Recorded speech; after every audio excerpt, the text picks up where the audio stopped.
درود به شما دوستان عزیز، خوش اومدین همگی به کانال یوتیوب من. بهناز هستم از پیج قلاب بافی با بهناز بهباف. در خدمتتونم امروز با یک کار جذاب، زیبا و کاربردی دیگه. قرار هست با هم امروز این آویز بسیار زیبا که میتونه آویز حوله باشه رو با هم دیگه بافت بزنیم. یک کار فوق العاده جذاب، تمیز، یک گل بسیار زیبا.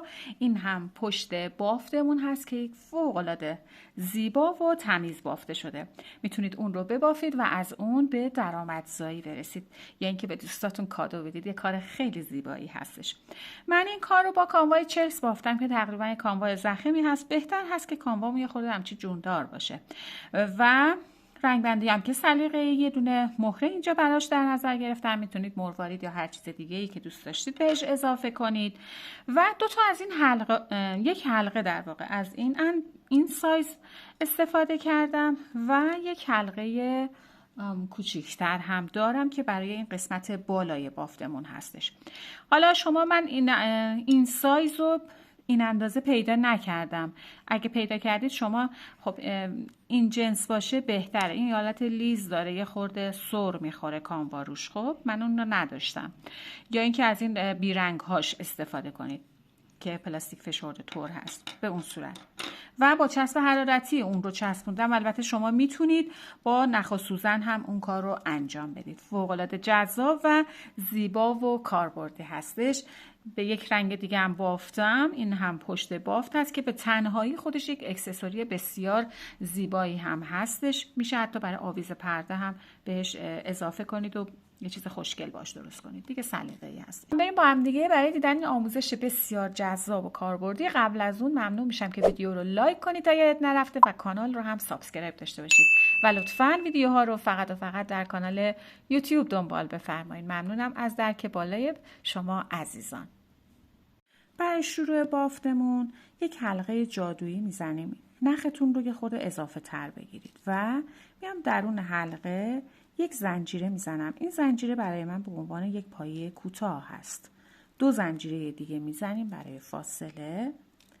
درون حلقه یک پایه بلند میبافم. 3 زنجیره میزنم و دور پایه بلندی رو که الان بافتم به این صورت میگیرم و 3 پایه بلند هم دور این پایه بلنده میبافم به این شکل و میام درون حلقه یک پایه کوتاه میبافم. 1 2 زنجیره میزنم. در حلقه یک پایه بلند، 3 زنجیره و ادامه میدم. دور پایه بلندی رو که الان اینجا ما بافتیم به این شکل میگیرم و 3 پایه بلند هم اینجا میبافم. 1 2 و 3. الگو همین هست دوستان که تکرار میشه به این شکل و میام درون حلقه یک پایه کوتاه میبافم. این هم دومین گلبرگمون. یک بار دیگه میریم. 2 زنجیره میزنم. در حلقه یک پایه بلند، 3 زنجیره دور پایه بلندی رو که الان بافتیم 3 پایه بلند میبافیم و به این صورت الگو رو تکرارش میکنیم و در حلقه یک پایه کوتاه. ببینید دوستان من الان 3 تا از این گلبرگ ها رو بافتم. 5 بار دیگه تکرار میکنم که در نهایت 8 تا از این مدل گلبرگ ما داشته باشیم. نخمون رو هم قطعش نمی کنیم تا توضیحاتش رو بهتون بگم. ادامه میدیم.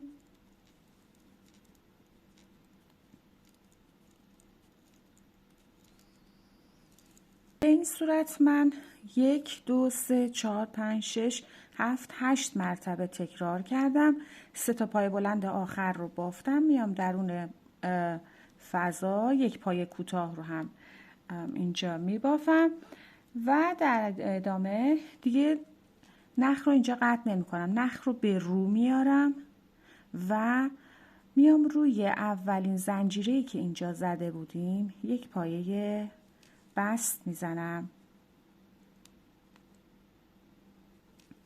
به این صورت و روی 2 تا زنجیره دیگه، ما 3 تا زنجیره زدیم دیگه، هر کدوم یک پایه بست میزنم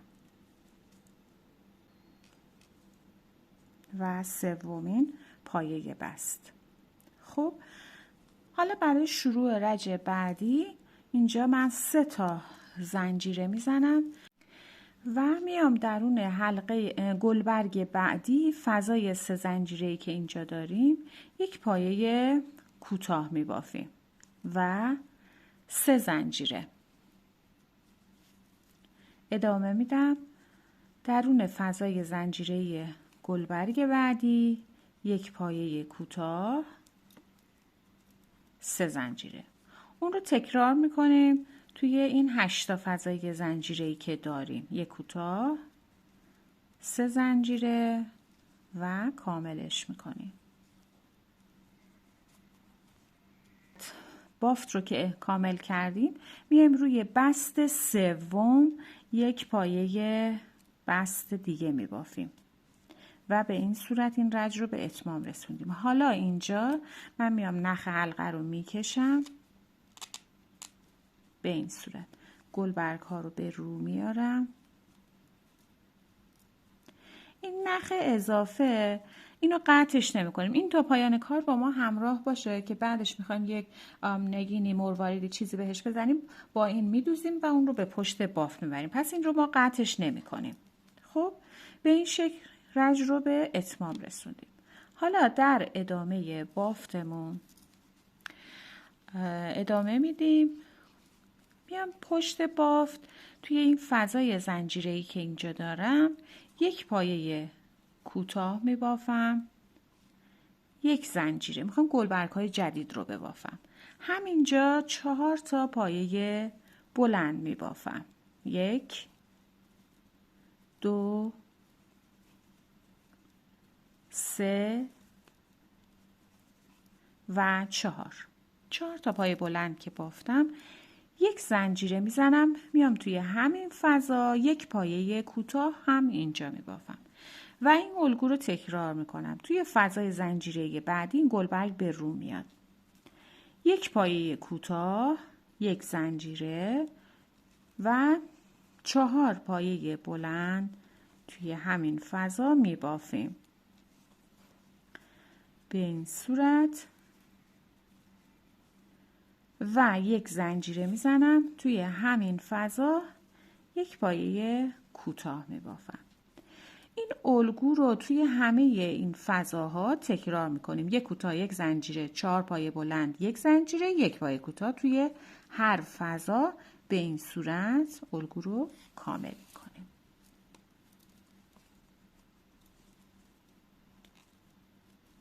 خب به این صورت من بافت گلبرگ ها رو به اتمام رسوندم. همچنان همون 8 پای گلبرگ رو داریم.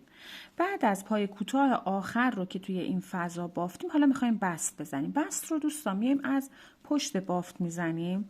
ببینید این پای کوتاهی رو که اینجا داشتیم قلاب رو وارد میکنیم و نخ حلقه رو میگیریم و میبریم به پشت، 1 بست میزنیم و همینجا 1 زنجیره. دوباره کار رو به رو میارم به این صورت. خب برای شروع رج بعدی 1 2 و 3 زنجیره میزنم و میام پشت بافتمون قرار هست یک فضاهایی رو ایجاد کنیم برای بافت گلبرگ‌های بعدی. ببینید این پای کوتاهایی رو که اینجا داشتیم 2 تا نخ پایینش رو به این صورت میگیریم و 1 پایه کوتاه میبافیم. 1 2 3 زنجیره میزنیم. بافت رو ادامه میدیم. 2 تا پای کوتاه، 2 تا نخش رو از پشت بافت به این صورت میگیریم و 1 پایه کوتاه میبافیم، 3 زنجیره. اون رو تکرار میکنیم روی همه گلبرگ هایی که داریم. همینطور که میبینید ببینید ما یه فضای 3 زنجیره ای رو بافت میزنیم، در واقع ایجاد میکنیم. و گلبرگ بعدی 2 تا پای کوتاه از پشت، 2 تا نخش رو در واقع اینجا میگیرم، 1 پایه کوتاه میبافم، 3 زنجیره اون رو کامل میکنم.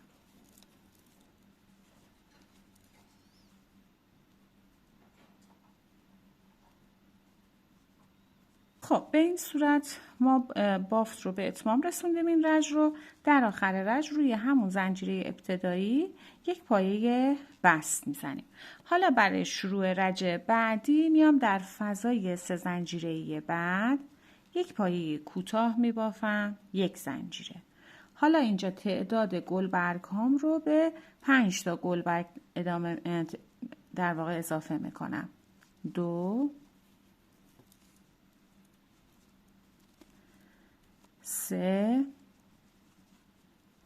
4 و 5 پایه بلند، یک زنجیره توی همون فضا یک پایه کوتاه میبافم. ادامه میدم، میام توی فضای زنجیره بعدی یک پایه کوتاه، یک زنجیره، 5 تا پایه بلند میبافم.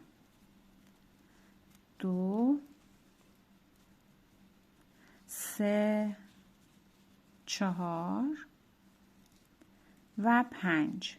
پنجمی رو که بافتیم یک زنجیره میزنیم و درون همون فضا یک پایه کوتاه میبافیم. گلبرگ های سری دوم هست و به همین صورت این الگو رو تکرار میکنیم توی همه فضاهای 3 زنجیره ایمون و در نهایت همون 8 تا گلبرگ رو ما باید داشته باشیم.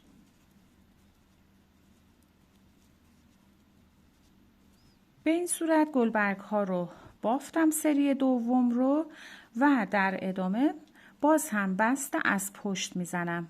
قلاب رو از قبل از پای کوتاه یعنی روی خود کوتاه وارد میکنم و یک نخ حلقه در واقع میگیرم، یک پایه بست میزنم و یک زنجیره. دوباره کار رو میچرخونم، به رو میارم و همون الگو رو تکرار میکنیم. 1 2 3 زنجیره میزنم پشت بافتمون. حالا گلبرگ های جدیدی رو که بافتیم 2 تا نخ پای کوتاه رو این قسمت میگیرم و به این شکل یک پایه کوتاه میبافم. 1 2 3 زنجیره میزنم. گلبرگ بعدی درست همون بافتگی است که با هم بافتیم توی 2 رج قبل. 2 تا نخش رو اینجا میگیرم به این شکل یک پایه کوتاه میبافم. 1 2 3 زنجیره و به همین صورت اون رو ادامه میدم.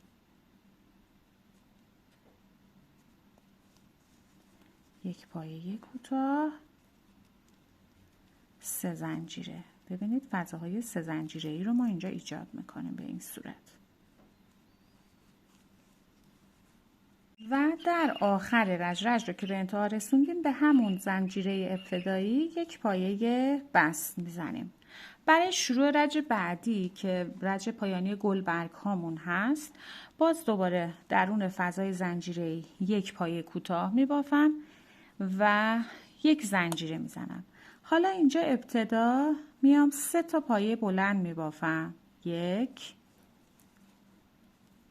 2 و 3. 1 2 3 زنجیره میزنم. 2 تا نخ این پایین رو به این صورت میگیرم و اون رو با یک بست تبدیل به پایه پیکوت میکنم و در ادامه میام درون حلقه 3 پایه بلند رو تکرار میکنم. یک زنجیره میزنم، همونجا یک پایه کوتاه میبافم. به این صورت میشه شکل گلبرگمون و ادامه میدم. میام درون فضای زنجیره بعدی یک پایه کوتاه، یک زنجیره و 3 پایه بلند میبافم. 1 2 و 3. 1 2 3 زنجیره میزنم، اون رو تبدیلش میکنم به یک پایه پیکوت با یک بست و ادامه میدم درون همون حلقه 3 پایه بلند. 1 2 3 یک زنجیره، همونجا یک پایه کوتاه. به این صورت دور تا دور کارمون این الگوی گلبرگ های آخر رو به اتمام میرسونم. رج که رسیدیم کوتاه آخر رو بافتیم، روی اولین پایه کوتاه یک پایه بست میزنیم. میتونیم البته بست رو هم از پشت بزنیم که نخمون یه دفعه پشت بافتمون قرار بگیره. به این صورت یک زنجیره میزنم دیگه. اینجا نخ رو کاتش میکنم به این شکل و اضافه نخ رو میچرخونیم پشت بافت و در واقع تمیزکاریش رو به این صورت.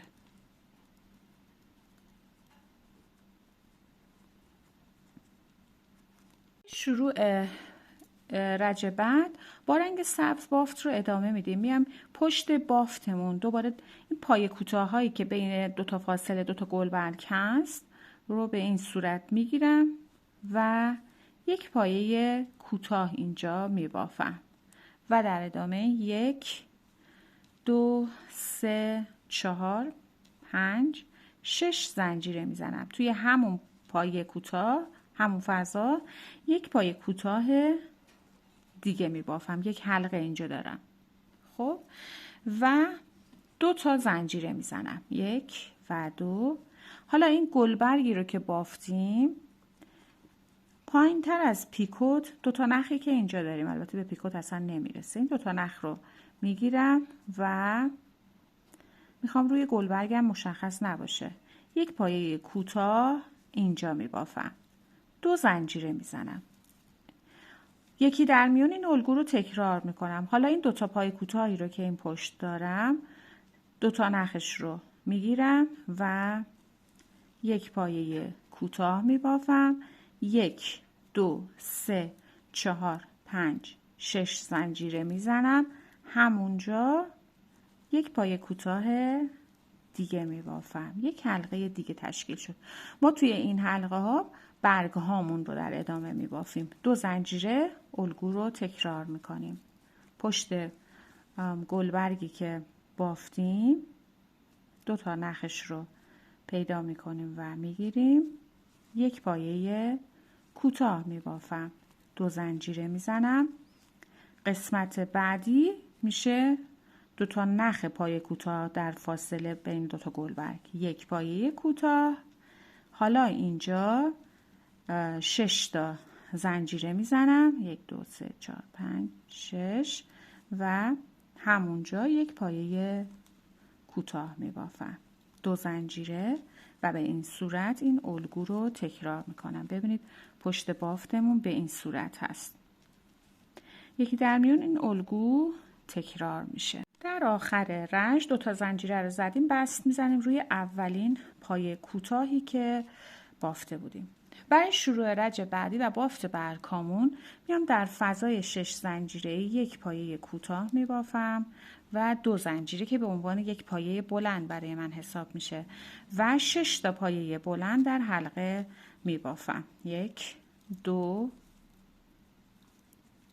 3 4 5 و 6 به این صورت و 1 2 3 زنجیره میزنم. اون رو به این صورت 2 تا نخ این پایین رو میگیرم، تبدیل میکنم با یک دست به پایه پیکوت و ادامه میدم. درون همون فضا 7 تا پایه بلند میبافم. 1 2 3 4 5 6 و 7 و روی پایه کوتاه یک پایه کوتاه می بافم. به این شکلی که از برگامون رو بافتیم. میایم در فضای زنجیره بعدی الگو تکرار میشه. 7 تا پایه بلند می بافیم. 1 2 3 4 5 6 و 7. 3 زنجیره میزنیم، اون رو تبدیلش میکنیم به پایه پیکوت و ادامه میدیم. 7 تا پایه بلند دیگه توی همون فضا میبافیم. 3 4 5 6 و 7 و ادامه میدیم. بست میزنیم، میخوام یک پایه کوتاه میبافیم روی کوتاه رج قبل به این صورت. خب من الان 2 تا برگ هامون رو بافتم و به همین شکل دور تا دور کارمون الگو رو تکرار میکنم. به آخر رج که رسیدیم باز بست میزنیم به پایه کوتاهی که داشتیم و به این صورت رج رو به اتمام میرسونیم. یک زنجیره میزنیم و اینجا دیگه اون رو کاتش میکنیم به این صورت. حالا من اون تمیزکاری بافتم رو هم در ادامه انجام میدم و اون رو مرتب میکنم. و حالا اینجا من این نخی رو که اینجا داشتیم از درون سوزن ردش میکنم، کامل اون رو ابتدا میکشم، کارم اینجا کیپ بشه و مهره ای رو که دارم، حالا میتونه مهره باشه یا مروارید یا هر چیزی که خودتون دارید. خب و به این صورت اون رو از این قسمت به در واقع پشت میبرم نخ رو به این شکل و این پشت اون رو میچرخونم. هر چیزی میتونید داشته باشید که بهش اضافه کنید. خب به این صورت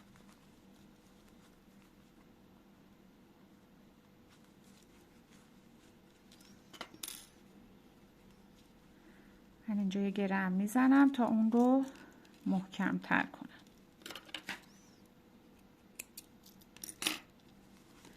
به این شکل.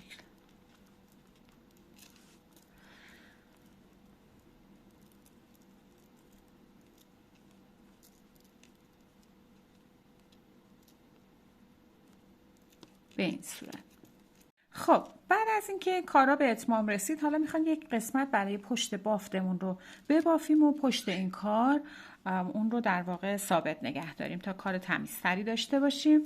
برای این کار با رنگ گل شروع میکنیم. ابتدا یک حلقه جادویی میزنیم و 1 2 3 زنجیره به عنوان یک پایه بلند و درون حلقه شروع به بافت پایه بلند میکنم. 14 تا پایه بلند میبافم که با 3 تا زنجیره شروع رجم بشه 15 تا پایه بلند. به این صورت 15 تا پایم که کامل شد میام بست میزنم روی زنجیره سوم از اون 3 تا زنجیره که برای شروع رج داشتیم. نخ حلقه رو هم میکشیم. برای شروع رج بعدی 3 زنجیره میزنم به عنوان اولین پایه بلند و میام پایه بعد 2 تا پایه بلند میبافم. توی این رج ما روی هر کدوم از پایه ها 2 تا پایه بلند میبافیم و در پایان رج پایه بلند هامون تبدیل میشه به 30 تا پایه بلند. به این صورت اون رو کاملش میکنم. ادامه بافتمون کنار 3 تا زنجیره شروع رجمون هم یک پایه بلند میبافم و بست میزنم روی سومین زنجیره و رج رو به اتمام میرسونم. برای شروع رج بعدی 3 زنجیره میزنم و پایه بعد یک پایه بلند، بعدی 2 پایه بلند میبافم. پایه بعد یک پایه بلند، بعدی 2 پایه بلند یک جا و این الگو رو ادامه میدم. یک پایه بلند، پایه بعد 2 پایه بلند میبافم و به این صورت رج رو به پایان میرسونم. به این شکل الگو رو کامل کنیم. این هم شکل بافتمون هستش. ادامه میدیم. در آخر رج بست زدیم به زنجیره سوم شروع رج یک زنجیره و نخ رو اینجا دیگه قطعش میکنم به این صورت و میبریم پشت بافت. اضافه نخ رو و تمیزکاریش رو انجام میدیم و اون رو پنهون میکنیم. حالا این کارمون رو روی گلمون میخوام به این صورت بچسبونیم. میتونیم از چسب حرارتی استفاده کنیم. اگر هم چسب حرارتی نداشتید میتونید یا با کوک وصلش کنید. یه دورم این وسط رو بزنم، احتیاط کنید نسوزید به این صورت و اون رو میچسبونم روی کارم.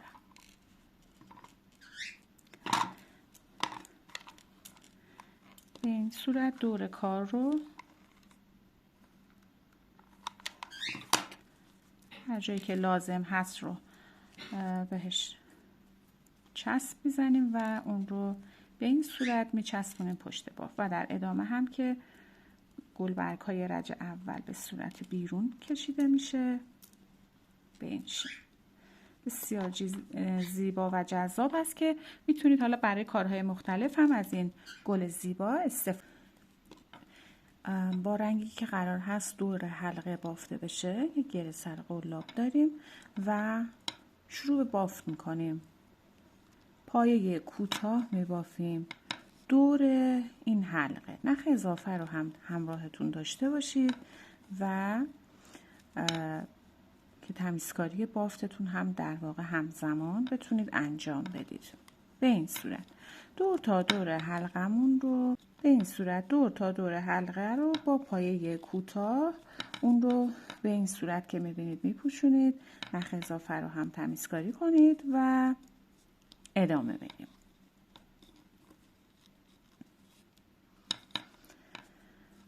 به این صورت خب اون رو به این شکل کامل میکنیم. در ادامه بافتمون میخوایم حاشیه دور حلقه رو ببافیم با رنگ مورد نظر. میتونید رنگ جدید بیارید یا با رنگ خود گل اون کار رو ادامه بدید، دیگه سلیقه‌ای هست. از روی یکی از این پایه کوتاه هایی که بافتیم نخ رو وصلش میکنیم با پایه کوتاه به این صورت و 1 2 3 زنجیره میزنم. نخ سر قلاب 2 تا نخ پایین پایه کوتاه رو اینجا رو میگیرم به این صورت و با پایه بلند یک پایه پیکوت میبافم. در واقع یک پایه بلند روش بافتم به این صورت و در ادامه 2 تا پایه بعد رو رها میکنم. پایه بعدیش یک پایه کوتاه میبافم و این الگو رو تکرار میکنم. 3 زنجیره میزنم. 2 تا نخ پایه کوتاه پایینش رو میگیرم و یک پایه بلند میبافم.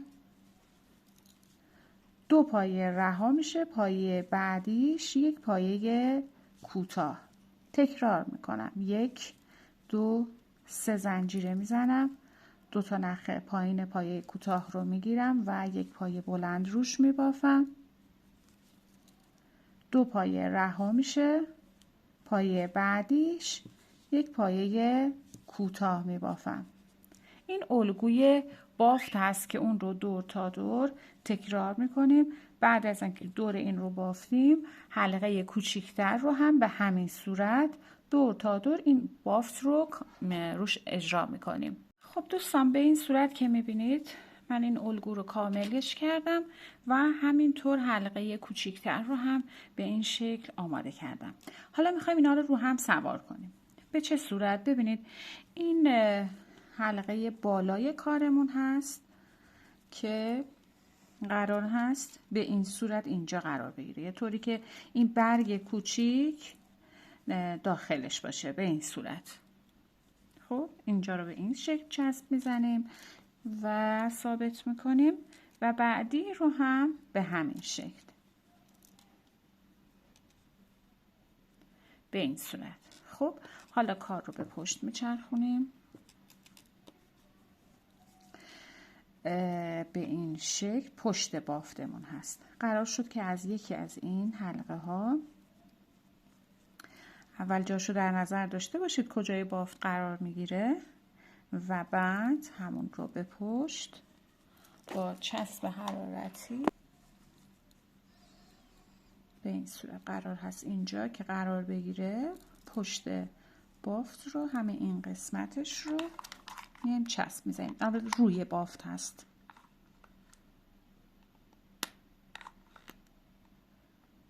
چسب میزنیم و به این شکل اون رو اتصال میدیم. یه مقدار که نگه داریم اون خودش رو میگیره. به این شکل این حلقه که چسب خودش رو گرفت و کامل متصل شد، حالا میخوایم حلقه بزرگتر رو بیایم بچسبونیم. ببینید درست به این صورت از این قسمت تا به این قسمت رو ما باید چسب بزنیم تا برگامون رو روش سوار کنیم. خب ببینید از اینجا تا به اینجا چسب میزنیم. حالا هر جا که لازم شد رو دوباره میایم چسب میزنیم.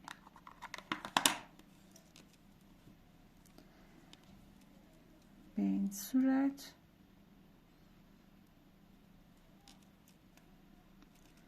آهسته با دستمون روش فشار میدیم تا کامل فیکس بشه.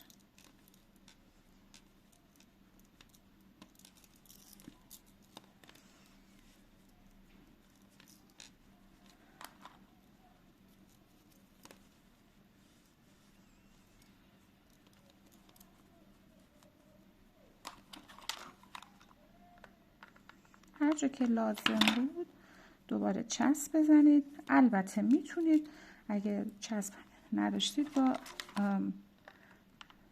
وصلش کنید با نخ و سوزن.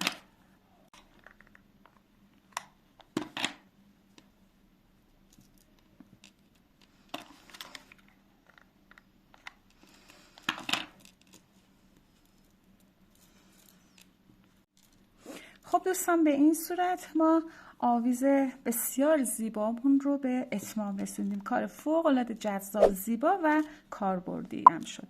امیدوارم که از این آموزش هم لذت کافی رو برده باشید. مرسی که تا این لحظه با من همراه بودید و همچنان امیدوارم شما رو در ویدیوهای بعدی هم ببینم. تا یه روز دیگه و یه آموزش دیگه. خدا نگهدارتون.